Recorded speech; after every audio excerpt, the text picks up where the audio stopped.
Good morning, everyone. Welcome to today's webinar.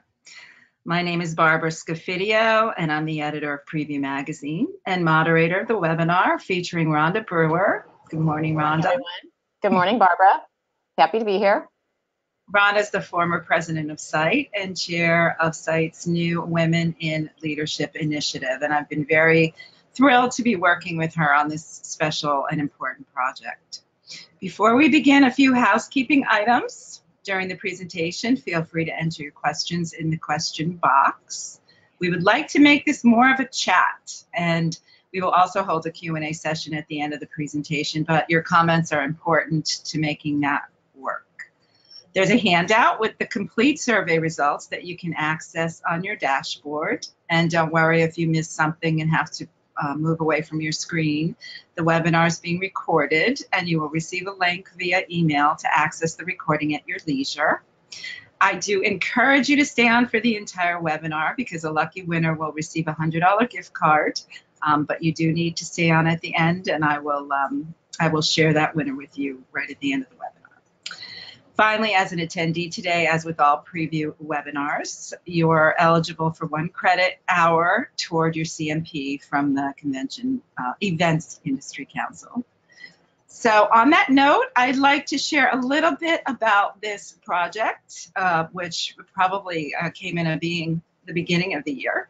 Rhonda, if you could advance to the next slide. Our goal, our joint goal with SITE and Prevue was to finally replace assumptions about the challenges faced by women in our industry. We wanted to really tackle statistics on the glass ceiling, pay inequality, work-life balance, and an important portion of this project has been to get the real numbers around sexual harassment in our industry. If you could advance to the numbers, we got an enormous response. I was just thrilled at the response, which is very high for an industry survey. 708 women, and we had the vast majority were meeting planners. We had a large portion of suppliers and third parties. Large number, over half, were in-house meeting planners. We also had independents. And the suppliers were very heavily mixed with hotels, DMCs, third parties, CVBs, cruise lines. Half were international, which I thought was interesting and is important. And Rhonda will go into some distinctions about that with the findings.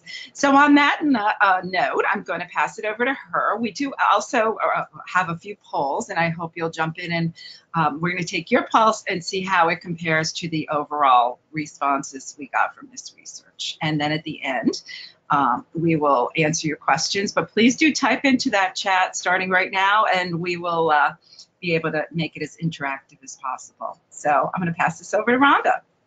Thank you, Barbara, and welcome everyone. I know we still have people joining, so for those that continue to join, thank you for being here. You've got Barbara Scafidio and I, and I'm going to jump in with the results that are pretty amazing, and we really appreciate everyone who did respond to it because you helped really for us to be able to understand where we are in the industry.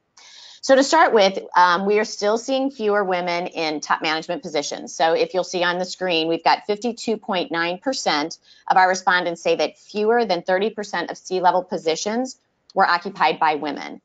Only 12.8% said they work in a company where top management positions were held by women. But where we see women in top positions were in companies with less than 50 employees. So here we're actually going to start a poll, and Barbara's going to do that. If you can pop that poll up, Barbara. Yeah. So the question is, do you work in a company where there are women in C-level positions? Yes or no? I'm going to give you 30 seconds so we get all of the data.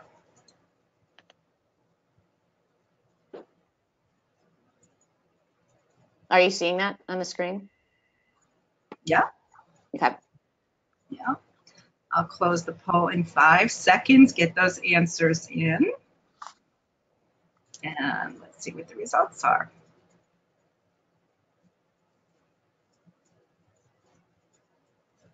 Okay. and we have 77% who answered yes, 23% who answered no. Interesting. So there's a interesting example of how the data kind of correlates with who's on the phone. Absolutely. So, thank you. The next is pay inequality. So we have 47.3% of meeting planners with more than 20 years in the industry believe they are paid unequally compared to their male counterparts, and there wasn't much of a difference between planners and suppliers and third parties. So we've got another poll here. Barbara, take it away. Yeah, we want to make sure you guys are awake. So the next poll is,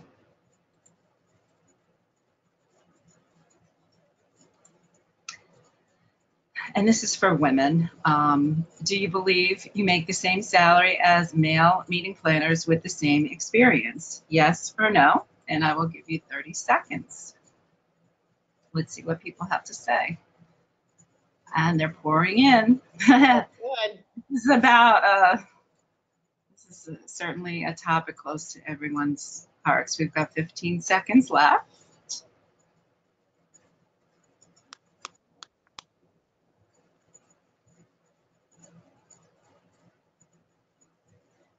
Okay, one more second for the poll. I'm going to close that.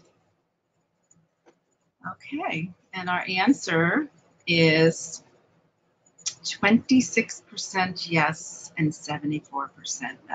Wow. Okay. And Rhonda, you can take it from there.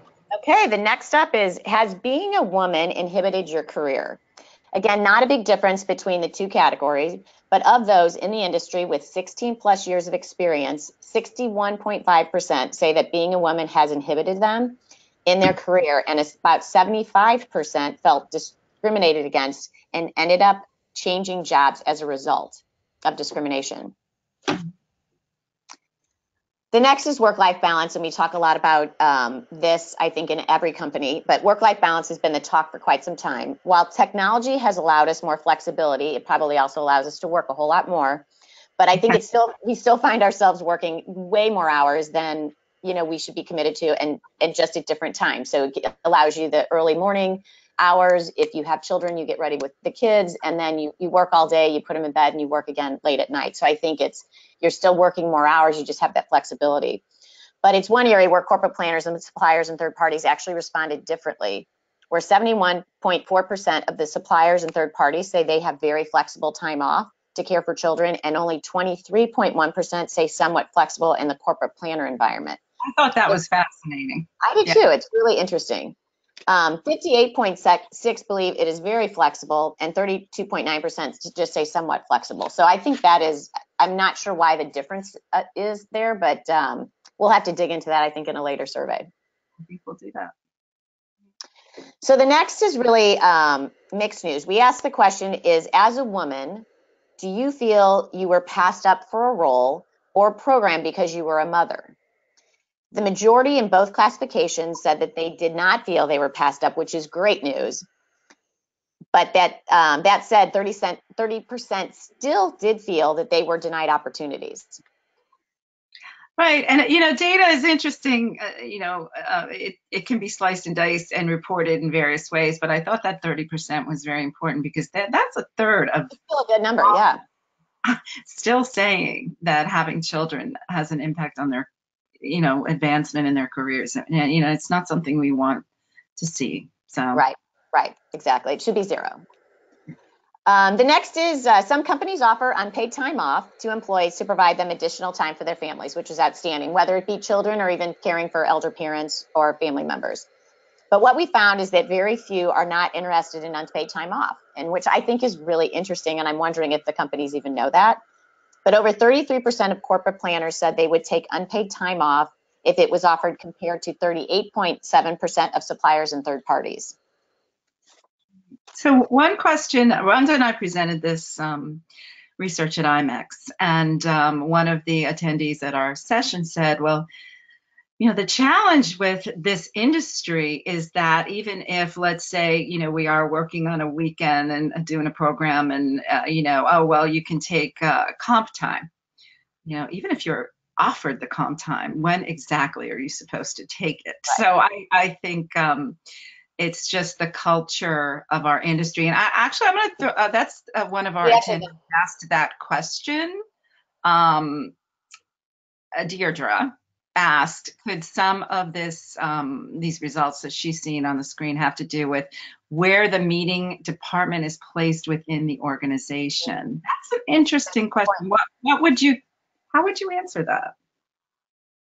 I think that could have something to do with it. I also think that there are certain corporations, based on the data that they manage, have different rules where you have to either be in the office, so you don't have that as much flexibility to be able to work outside the home.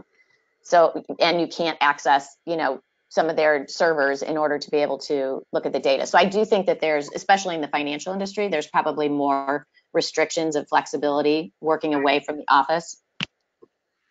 Interesting. Does anybody else have any feedback on that? Yeah, please type into that question box. Use it as a chat. I would love to hear what people have to say. Meanwhile, I think what I'll do is read these respondents. Some of the answers that people gave. So basically in the survey, we had a section where we asked open-ended questions. I can tell you it was so gratifying to see the numbers of women who answered these questions. 300, 400 women responding to these questions, passionate about the topic. I just pulled some of my favorite answers. I'll read a couple and feel free to, read along on your screen. But a concept I heard a lot about was work-life integration, that, you really need to look at it not as balance as much as integration. And then maybe just even the mindset will help you not be struggling to separate them so much. A lot of women said, I have worked my daughter's entire life, and I've set an example of a strong, independent woman by doing so. And a lot of people did say family first, have a strong work ethic, but family comes first. So if you can advance, there are a few more on the second page. And another thing is just personal responsibility for our devices and our time. Turn off your notifications, hide your computer and phone from yourself, and completely step away. Just because there's someone working at 4 a.m. doesn't mean you should be too. Another one, just heartwarming or heartbreaking. The only regret you will have at the end of your life is time not spent with family and friends. Ask yourself one question: are you where you're supposed to be? If the answer is no, do something about it. There was a lot of advice about if the organization you are working for and the setting, the culture is not for you, there are other jobs out there. It's your responsibility to take charge and make a change while you are a mom, and perhaps you choose that kind of organization at a different point in your life. Yep. So please do share your comments. Here's another woman who kind of agrees. Ruth, I find it interesting that we also accept that not taking time off or unpaid time is okay. Absolutely. Why in some cultures is it almost it works against you if you don't take your vacation? And why is it a badge of honor to not take your vacation? I agree. You need that refreshing time to be able to just to reset and rejuvenate. Okay, on to the next. So the MeToo movement. Sexual harassment has been in the news a whole lot lately. So on that topic, we find that 56.4% of corporate planners and 45.1% of suppliers and third parties reported having been sexually harassed at some point in their careers. And I think that is 1 out of every 2 people, which is astounding to me. So with that, we've got 3 polls, Barbara, that we'd like to ask everybody on the call today. Okay. So number 1 is, for the people on the call, there are quite a few of you. Have you been sexually harassed at some point in your career? Yes or no? I'll give you 30 seconds to answer. And they're rolling in. Wow. I'm going to close this up in 10 seconds.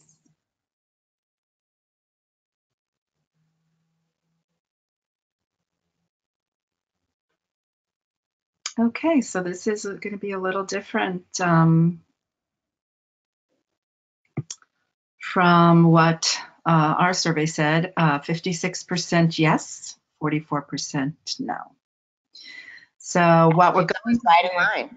Yeah. Yeah, what we're going to do is the next group, the next question is really just for the people who answered yes. If yes, did you report it to Human Resources? And I will give you 30 seconds to answer that poll.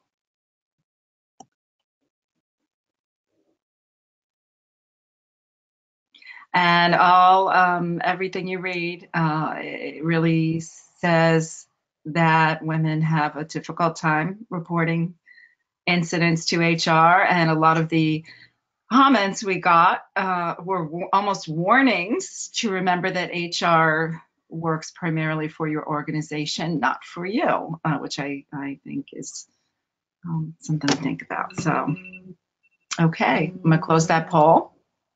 And we came up with 23% yes and 77% no. Wow. So vast majority not reporting it to HR. The final question, again, this is for the people who said yes. If yes, did you confront the person? So the actual harasser. I'll give you 30 cents to answer that.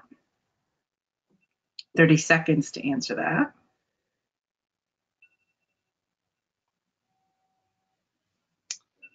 Okay.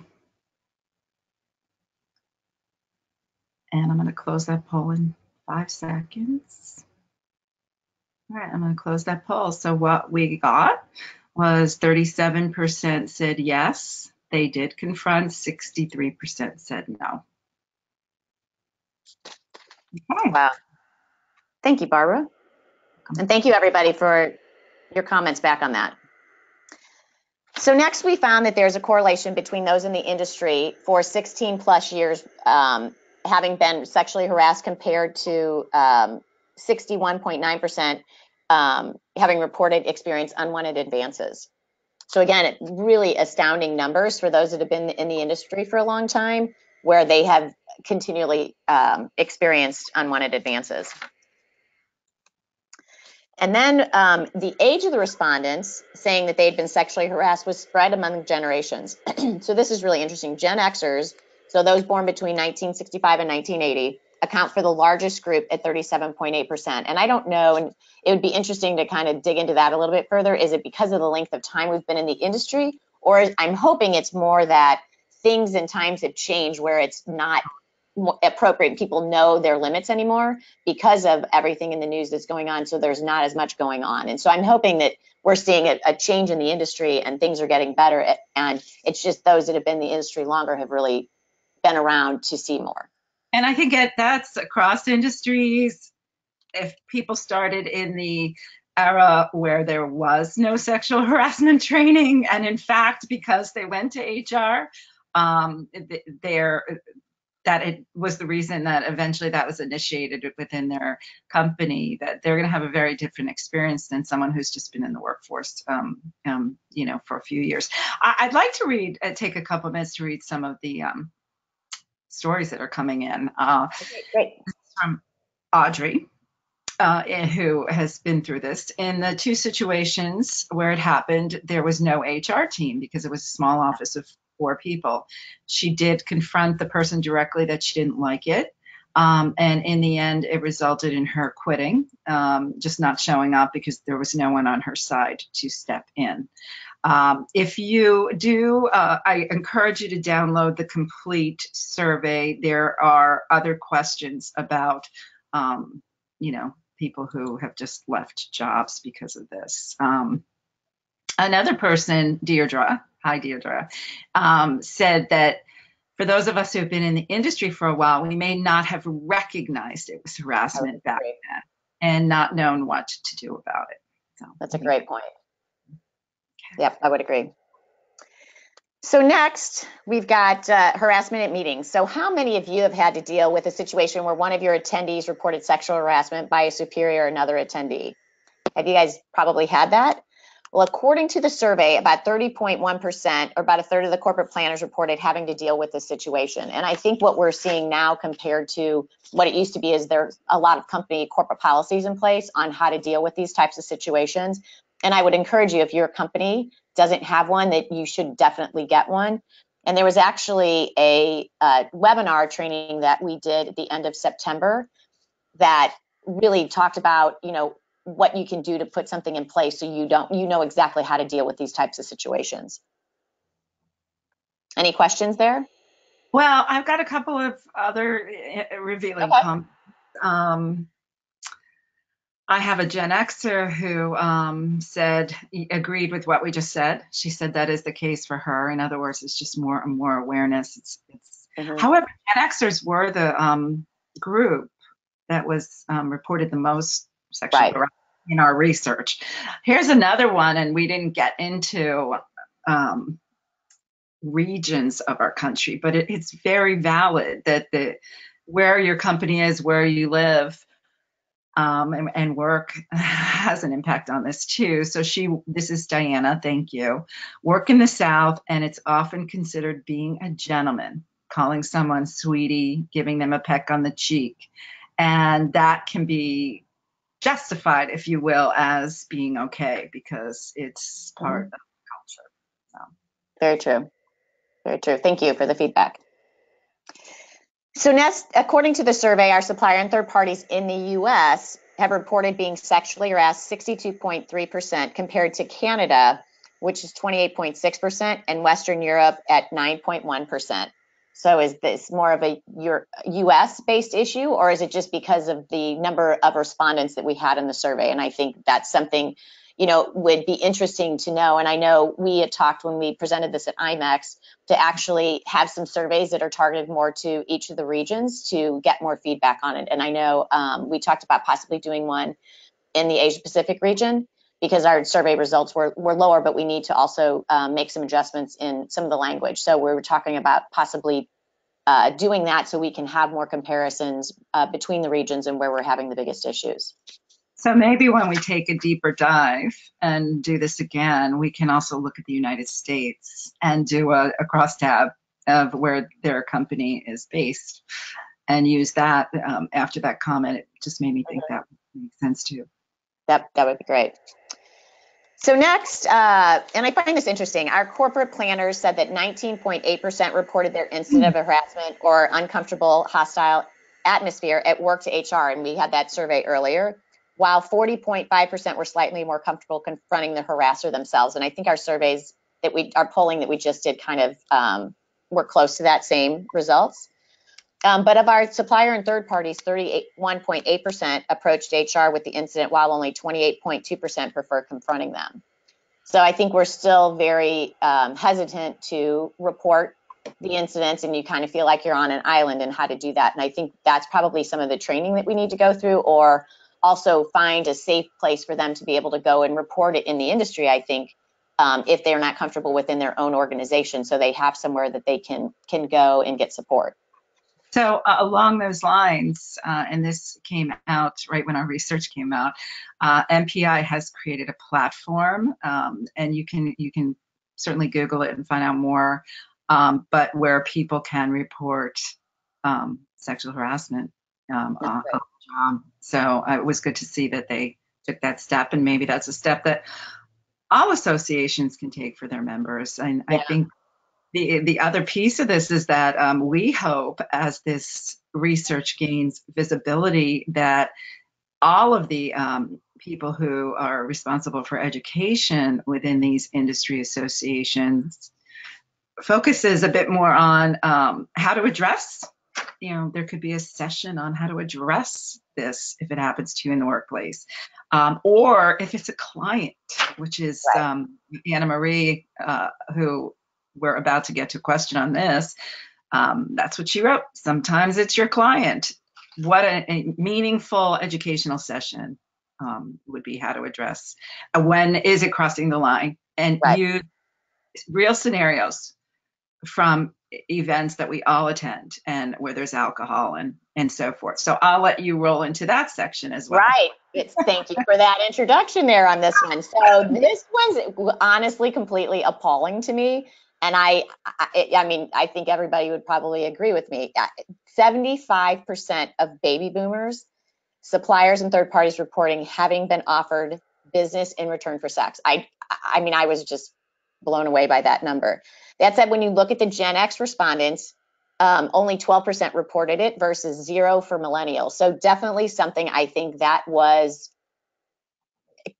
behavior back in the day. And I think it obviously we're seeing it that it's not happening now, or it's because of the different positions that people are playing. But the fact that at least millennials have never seen it, thank God, and only 12% of the Gen Xers means I think this is not happening as much anymore. But I would love to hear some feedback from people. Yeah, send me your comments because I'd love to know, and we'll be reading them. Okay, now continue. And if you get something, just stop me and we'll read what it is. The next is on the corporate planner side, 62.5% of baby boomers said that they were offered business favors in return for sex, while it dropped significantly again to 16.7% for the younger generation. So alcohol at events, when asked about it, 33.1% of corporate planners and 34.3% of suppliers and third parties said alcohol makes women more vulnerable and unwanted advances, and about 40% of both groups said it could possibly be a factor. So that's, a third to almost a half of the people saying that it could pose a problem, but it's there. We know it's going to continue to be there. So how we react and manage that, I think, is what is really critical with that. And here's some advice Barbara's going to share around sexual harassment, and some really great advice I think that people have included. And again, this is from hundreds and hundreds of responses from women in the industry. I thought this was poignant. Speak up and speak out. Remember, we are someone's mother, sister, daughter, niece. By not speaking, we are making a silent statement that we agree with this. Turning a blind eye means we accept this. We do not want young girls believing this is normal. I thought that was just a very strong statement. It's about gathering your strength. Be strong and succinct when telling someone to stop. And in the case of business, redirect the situation back to why you're there. If you could move to the next page, there are some other great ones. Here's another one, and there are men on this call as well. Whoever we are, there's a responsibility to step in when you see something happening in the workplace, even if it's not happening to you. And in fact, you're in a better position than the person who's being harassed to speak up, because you're not involved, but you're seeing it, and you want it stopped. It's your right to speak up. A lot of other really comments about being strong. Confront them directly, but don't be respectful. I like this approach. Be inquisitive. One woman said, I once asked a man who sent me an illicit photo, what exactly are you expecting in the way of a reply? And it just got him flustered, and he left her alone.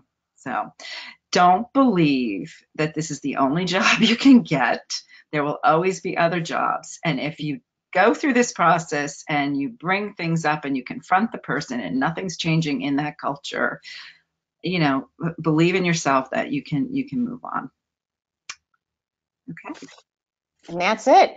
Any last questions? We've got about 2 minutes, or actually you're down to a minute. Yeah, no, we've got a lot of comments. So I think I'm going to share, and we can go over a bit if we do. Alcohol is a huge factor. Absolutely. She said, duh. Oh, yeah. Factor. Another woman, it is absolutely still happening. This is interesting. Do you believe, this is Natalie, do you believe that boomers and millennials consider different behaviors sexual harassment? I've grown up in a much different business climate than my parents and grandparents. I wonder if there are some behaviors they would consider harassment where I just accept it as the norm. What do you think of that, Rhonda?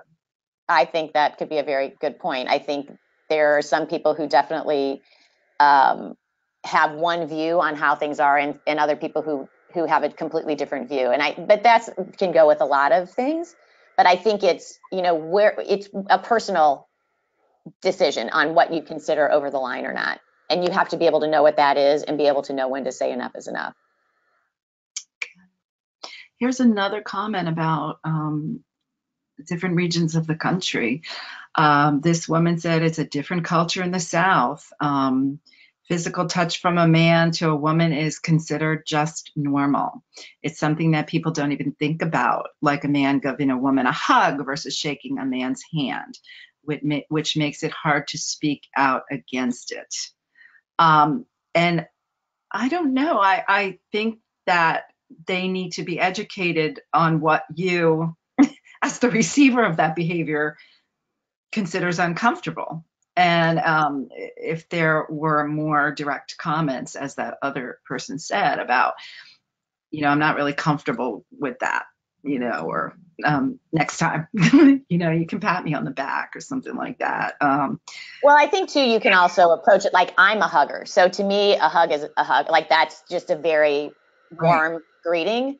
But I think there are other people where if you're not a hugger and you don't like that touch, you just got to be able to say, you know what, I'm a shaker, not a hugger, or something. You got to make, in light of it, but be able to bring it. Yeah. Thanks so much. Right. And so that way it just kind of sets the stage and it's not offensive, but I think people can accept that a little bit easier.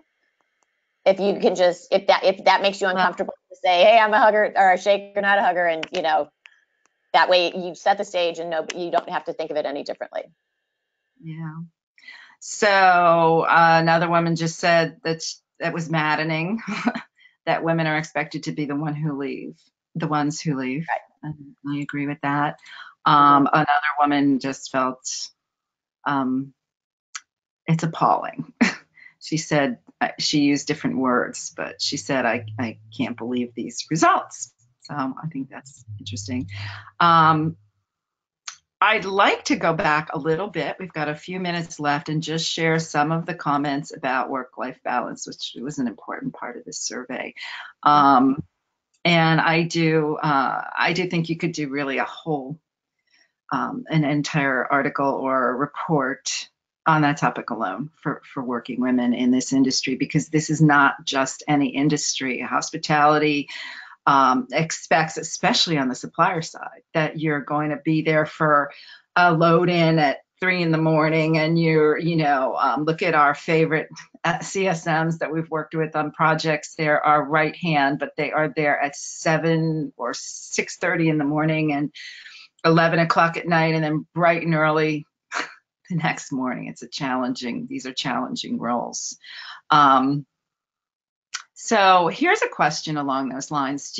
From Lisa, thank you, Lisa. Do you think that people's reluctance to take unpaid time off has to do with the perception that if you're doing that, you aren't fully committed to your job and may get passed over for opportunities in the future? What do you think, Rhonda? I think it can possibly be that way. I also think as women, we also put a lot more pressure on ourselves to, always do more, because I think we always feel like we have to continue to try and prove something. So I think, where I am very much an encourager that people should absolutely take vacation and take a step back if they've been working, hours upon hours, 7 days a week to really get things done, you're a much better person and much better employee if you take that time off. But I think there's also some people who can't let things go. And so it's hard because you always know that there's going to be that much more there. If you don't clean out your emails or do something, it's just going to pile up. But really at the end of the day, you will be okay. But it's yourself getting comfortable with that. And I'm speaking out of both sides because I'm one of those that just feel like I have to just keep going. But I do know from personal experience that you do have to take that step back and take a break. You deserve it and you need to do it. You're the only one that can take care of yourself. Yeah. And I have to commend companies that allow women to work from home, because I have worked from home in my career for 23 years. And it has been my entire career. And yes, there are challenges, and I do believe we're frankly, extremely efficient and put in an enormous amount of time. But it is a way of combating some of the greatest challenges working moms face when their children are sick, when there are vacations, and so forth. So I don't know if my employer's on the call, but, and actually we have moved more in that direction. I think that's fabulous. I want to also, just for the record, there are plenty of people on this call who are not working moms, and I think Beth sums it up really well. It needs to be fair across the line for people with and without children. What her experience is in her office is that a lot of moms get time off, come in late, leave early because of kid commitments. And that is not generally approved for those of us without kids. And that is just not okay. It's not what working moms would want either. Right. Anyone would want. Yeah. Thank you for that feedback, because that's a great point. Thank you, Beth. Mm-hmm. So I think at this point, we've probably reached a nice stop point. I do encourage everyone to download the paper before the webinar closes. I would like to announce Teresa Swenson as the winner of the $100 gift card. So you will be contacted right after this call. And most important, to thank Rhonda Brewer and SITE for being a partner with us on this project. And I think we've already got some ideas for a follow-up. So look for that at some point in, hopefully in 2019. So everyone enjoy the rest of your day. Thank you so much for being a part of our webinar. Thank you, Barbara, and thank you, everyone. Bye-bye.